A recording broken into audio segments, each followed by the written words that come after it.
ଭତ୍ତା ହିତାଧିକାରୀ ମାନଙ୍କ ପାଇଁ ପୁଣି ଟେନସନ୍। ଆପଣ ସମସ୍ତେ ଜାଣିଥିବେ ଭତ୍ତା ହିତାଧିକାରୀ ମାନେ ଭତ୍ତା ଟଙ୍କା ପାଇବାକୁ ନେଇ ଦୀର୍ଘ ଦିନ ଧରି ଅପେକ୍ଷା କରିଥିଲେ। ସରକାର ଫାଇନାଲି ଭତ୍ତା ହିତାଧିକାରୀ ମାନଙ୍କୁ 2 ମାସର ଭତ୍ତା ଟଙ୍କା ପ୍ରଦାନ କଲେ। 2 ମାସ କହିବାକୁ ଗଲେ ଆପଣମାନଙ୍କର ଏପ୍ରିଲ ଆଉ ମେ ମାସର 2 ମାସର ଭତ୍ତା ଟଙ୍କା ହିତାଧିକାରୀ ମାନଙ୍କୁ ମିଳିଲା। କିନ୍ତୁ ଜୁନ ମାସ ଶେଷ ହୋଇଗଲାଣି, ଭତ୍ତା ହିତାଧିକାରୀ ମାନଙ୍କୁ ଭତ୍ତା ଏପର୍ଯ୍ୟନ୍ତ ମିଳିନାହିଁ। ଏହାରି ମଧ୍ୟରେ ସରକାରଙ୍କ ତରଫରୁ ଭତ୍ତା ହିତାଧିକାରୀ ମାନଙ୍କ ପାଇଁ ନୂଆ ନିୟମ ଆସିଯାଇଛି। ଏହି ନୂଆ ନିୟମ ଅନୁସାରେ ଆପଣମାନଙ୍କୁ କାର୍ଯ୍ୟ କରିବାର ଅଛି। ଯଦି ଆପଣମାନେ ଲଗାତାର ଭାବେ ଭତ୍ତା ଟଙ୍କା ପାଉଛନ୍ତି କିମ୍ବା ଏପର୍ଯ୍ୟନ୍ତ ଜୁନ ମାସର ଭତ୍ତା ଟଙ୍କା ପାଇନାହାନ୍ତି, ତାହେଲେ ଏହି ଖବରଟି ଆପଣମାନଙ୍କ ପାଇଁ ବହୁତ ଗୁରୁତ୍ୱପୂର୍ଣ୍ଣ ଅଟେ। ପ୍ରତ୍ୟେକ ଭତ୍ତା ହିତାଧିକାରୀ ମାନେ ଏହି ସୂଚନାଟିକୁ ଭଲ ଭାବରେ ଜାଣି ରଖନ୍ତୁ।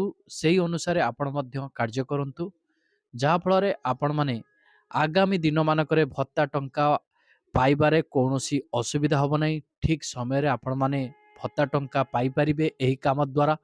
ତ କ'ଣ ରହିଛି ଭତ୍ତା ହିତାଧିକାରୀ ମାନଙ୍କ ପାଇଁ ସରକାରଙ୍କ ତରଫରୁ ନୂଆ ନିୟମ ଗୁଡ଼ିକ, ସେହି ନୂଆ ନିୟମ ଅନୁସାରେ ଆପଣମାନଙ୍କୁ କ'ଣ ସବୁ କରିବାର ଅଛି, ତ ସମ୍ପୂର୍ଣ୍ଣ ତଥ୍ୟ ଏହି ଭିଡ଼ିଓ ମାଧ୍ୟମରେ ମୁଁ ଆପଣମାନଙ୍କୁ ବିସ୍ତାର ରୂପେ ଜଣାଇବି। ସେଥିପାଇଁ ଆପଣମାନେ ଭିଡ଼ିଓଟିକୁ ବିନା ସ୍କିପ୍ରେ ଶେଷ ପର୍ଯ୍ୟନ୍ତ ଦେଖନ୍ତୁ, ଯାହାଫଳରେ ଆପଣମାନେ ସବୁକିଛି ବୁଝିପାରିବେ। ତା ପୂର୍ବରୁ ଆପଣମାନଙ୍କୁ କହି ରଖିବି, ଚ୍ୟାନେଲରେ ଯଦି ନୂଆ କରି ଆପଣମାନେ ଭିଡ଼ିଓଟିକୁ ଦେଖୁଛନ୍ତି ଏପର୍ଯ୍ୟନ୍ତ ଚ୍ୟାନେଲକୁ ସବସ୍କ୍ରାଇବ୍ କରିନାହାନ୍ତି, ଚ୍ୟାନେଲକୁ ସବସ୍କ୍ରାଇବ୍ କରିଦିଅନ୍ତୁ। ପାଖରେ ଥିବା ବେଲ୍ ଆଇକନକୁ କ୍ଲିକ୍ କରିଦିଅନ୍ତୁ। ଭିଡ଼ିଓକୁ ଗୋଟେ ଲାଇକ୍ କରିଦିଅନ୍ତୁ, କାରଣ ଏଇଭଳି ଗୁରୁତ୍ୱପୂର୍ଣ୍ଣ ଭିଡ଼ିଓ ଗୁଡ଼ିକ ଆପଣ ସର୍ବପ୍ରଥମେ ପାଇପାରିବେ। ମୁଁ ଆପଣମାନଙ୍କୁ ପ୍ରମାଣ ସହ ଦେଖେଇବି ଯେ ଭତ୍ତା ହିତାଧିକାରୀ ମାନଙ୍କ ପାଇଁ କ'ଣ କାର୍ଯ୍ୟ କରିବାର ଅଛି, କେଉଁ ନିୟମ ଲାଗୁ କରାଯାଇଛି।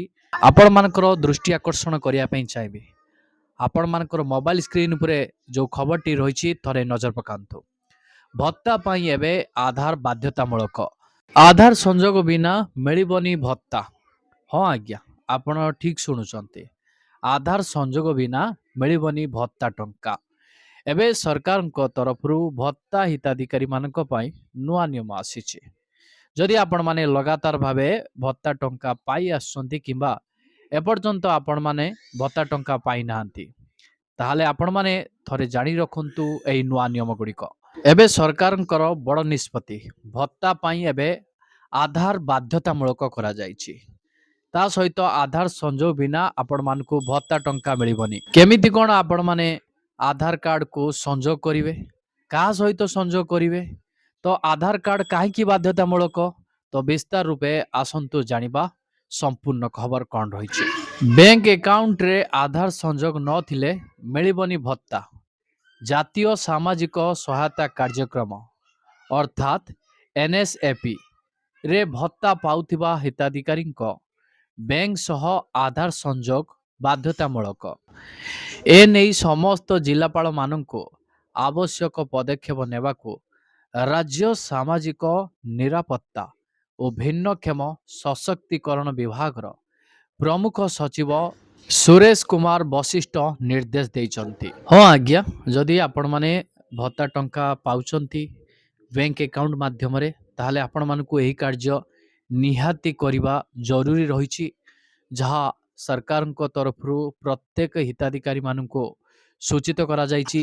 ଆପଣମାନେ ଯେଉଁ ସ୍କିମ୍ରେ ଭତ୍ତା ପାଉଛନ୍ତି, NSAPରେ ଯଦି ଆପଣ ଭତ୍ତା ପାଉଛନ୍ତି, ତାହେଲେ ହିତାଧିକାରୀଙ୍କର ବ୍ୟାଙ୍କ ସହ ଆଧାର ସଂଯୋଗ ବାଧ୍ୟତାମୂଳକ କରାଯାଇଛି। ଯଦି ଆପଣମାନଙ୍କର ଆଧାର କାର୍ଡ ସହିତ ବ୍ୟାଙ୍କ ଆକାଉଣ୍ଟଟି ସଂଯୋଗ ନ ହେବ, ତାହେଲେ ଆପଣମାନଙ୍କର ଭତ୍ତା ଟଙ୍କା ଅଟକିଯିବ। ଭତ୍ତା ଟଙ୍କା ସରକାର ପଠେଇଲେ ବି ଆପଣମାନେ ଭତ୍ତା ଟଙ୍କା ପାଇପାରିବେନି।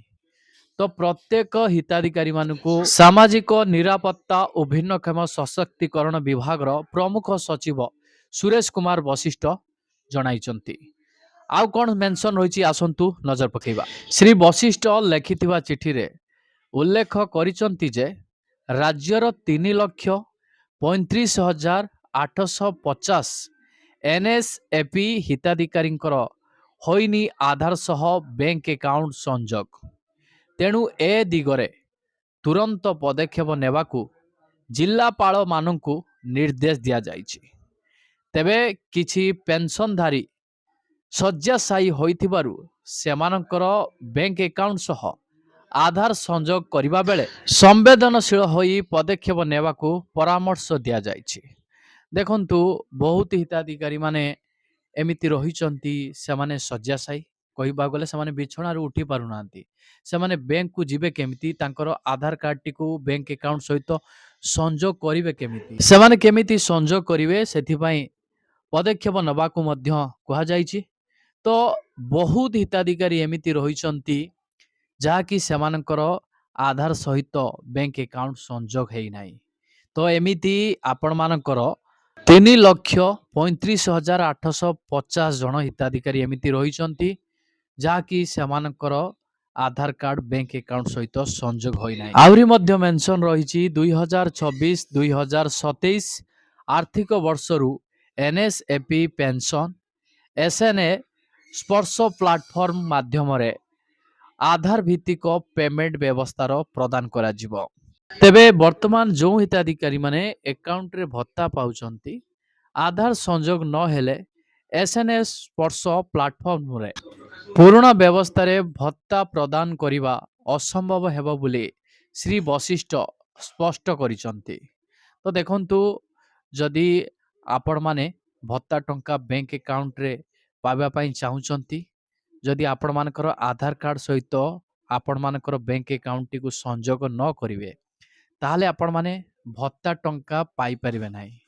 ଯଦି ପୁରୁଣା ପଦ୍ଧତି ମାଧ୍ୟମରେ ଆପଣମାନଙ୍କୁ ଭତ୍ତା ଟଙ୍କା ଦେବାର ବ୍ୟବସ୍ଥା କରାଯାଏ, ତାହା ଅସମ୍ଭବ ହେବ ବୋଲି ରାଜ୍ୟର ସାମାଜିକ ନିରାପତ୍ତା ଓ ଭିନ୍ନକ୍ଷମ ସଶକ୍ତିକରଣ ବିଭାଗର ପ୍ରମୁଖ ସଚିବ ସୁରେଶ କୁମାର ବଶିଷ୍ଠ ଜଣାଇଛନ୍ତି। ହଁ ଆଜ୍ଞା, ଯଦି ଆପଣମାନେ ଏହି କାର୍ଯ୍ୟ କରୁନାହାନ୍ତି, ତାହେଲେ ଆପଣମାନେ ଭତ୍ତା ଟଙ୍କା ପାଇପାରିବେନି। ଯଦି ଆପଣମାନେ ବ୍ୟାଙ୍କ ଆକାଉଣ୍ଟ ମାଧ୍ୟମରେ ଭତ୍ତା ଟଙ୍କା ପାଉଛନ୍ତି, ତେବେ ଏହି ଭତ୍ତା ହିତାଧିକାରୀଙ୍କ ମଧ୍ୟରୁ ଅନେକ ବୟସ୍କ ଓ ଶଯ୍ୟାଶାୟୀ ଥିବାରୁ ସେମାନେ ବ୍ୟାଙ୍କକୁ ଯାଇ ଆଧାର କିମ୍ବା ବ୍ୟାଙ୍କ ଖାତା ସହ ସଂଯୋଗ କରିପାରୁନାହାନ୍ତି।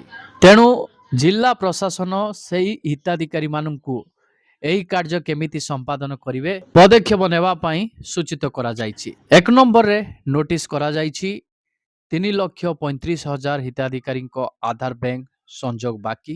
2 ନମ୍ବରରେ ତୁରନ୍ତ ପଦକ୍ଷେପ ନେବାକୁ ଜିଲ୍ଲାପାଳଙ୍କୁ ନିର୍ଦ୍ଦେଶ ଦିଆଯାଇଛି। 3 ନମ୍ବରରେ ଶଯ୍ୟାଶାୟୀ ହିତାଧିକାରୀଙ୍କ ପାଇଁ ପଦକ୍ଷେପ ନେବାକୁ ପରାମର୍ଶ ଦିଆଯାଇଛି। ଯେଉଁ ହିତାଧିକାରୀ ମାନେ ବିଛଣାରୁ ଉଠି ପାରୁନାହାନ୍ତି, ସେମାନେ ଚାଲିଲା ବୁଲା କରିପାରୁନାହାନ୍ତି, ସେମାନେ ବ୍ୟାଙ୍କକୁ ଆସିବେ କେମିତି? ବ୍ୟାଙ୍କର ଆଧାର କାର୍ଡ ସହିତ ସଂଯୋଗ ନହେଲେ ସେମାନଙ୍କ ବ୍ୟାଙ୍କ ଖାତାକୁ ଭତ୍ତା ଟଙ୍କା ଆସିପାରିବନି। ତ ଏହି କାର୍ଯ୍ୟ କେମିତି ହେଇପାରିବ, ସେଥିପାଇଁ ନିର୍ଦ୍ଦେଶ ଦିଆଯାଉଛି। ଏଠି ସାଫ ସାଫ ମେନସନ ରହିଛି, ଆଧାର ବ୍ୟାଙ୍କ ସଂଯୋଗ ନଥିଲେ ବନ୍ଦ ହେବ ଭତ୍ତା।